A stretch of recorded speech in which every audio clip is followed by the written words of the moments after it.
We start with a simple time series. Select date and last price, and then go to Insert and Recommended Charts. From here, select the line chart, which is the second option from the top.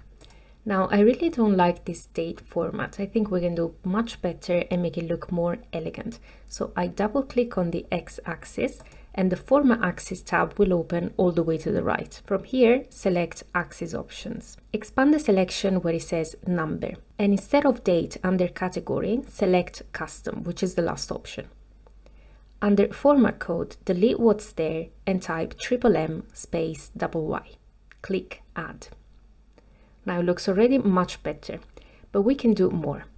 If we go to Size and Properties, where it says Text Direction, select Rotate All Text 270 degrees.